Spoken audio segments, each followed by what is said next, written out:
The big question on everyone's mind now is what happens next? And by all accounts, the next action is going to be from Israel's side. 2 days after Iranian missiles struck targets in Israel, what is Israel going to do next? Let's try and decode that.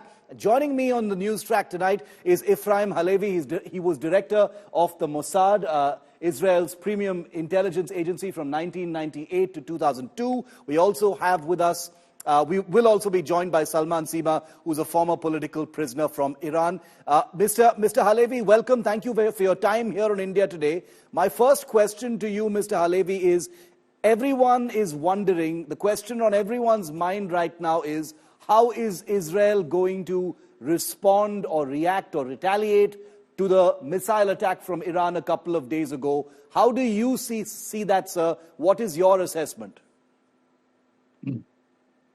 I think that Israel has not yet made up its mind how to respond to the attack last Thursday. I think that we are taking our time because we need to consult with other players in the region. We have to consult also with the United States, which is solidly behind us. Yes. And we also have to take into account how this confrontation can be ended, because we have no interest of our own to attack Iran for no reason whatsoever. And I think that the Iranian involvement has been unfortunate in many, many ways.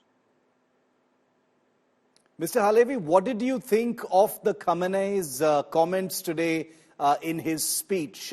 He issued a kind of warning to Israel. He said, even if Israel retaliates, the missile attack from Iran is not going to be the last word. There will be more from their side. What did you make of what he said? What was your big takeaway?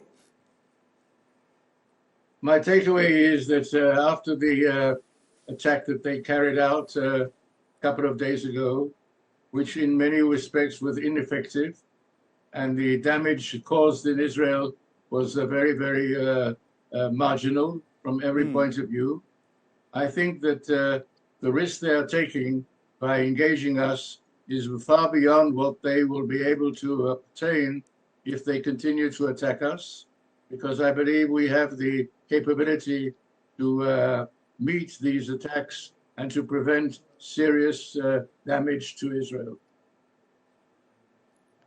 Could you give us a picture, like you said in your answer to my first question, Mr. Halevy, that Israel is weighing its options at this point of time, without obviously going into operational details? Could you give us a sense of what possible targets could be struck if Israel chooses to actually attack back in Iran?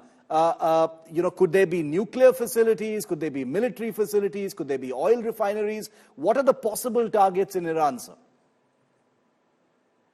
All the targets you have mentioned are speculative. And I think it would be irresponsible for me to indicate which of the options that you have listed just now would be taken. I don't know myself at the moment. I am not a part of the discussions that are carried out here in Israel.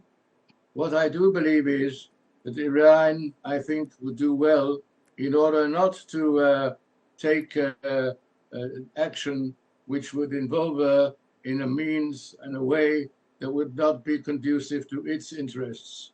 Right. After all, Iran is several thousands of kilometers away. Iran has a population of over 80 million. And I think they should be first and foremost concerned with protecting their population and not involving them in all kinds of activities which might take place. I believe that the Iranians would do well to keep out of this. After all, Iranian presence in the region is not something which is determined by God. It is a practical interest of theirs at the moment, and I think that they would do well to lower the tension and lower the heat which they are now trying to create around this original exchange which they initiated. Efraim Halevy, very much grateful for your assessment and your view on this unfolding story. Thank you very much for your views on this and joining us here on India Today.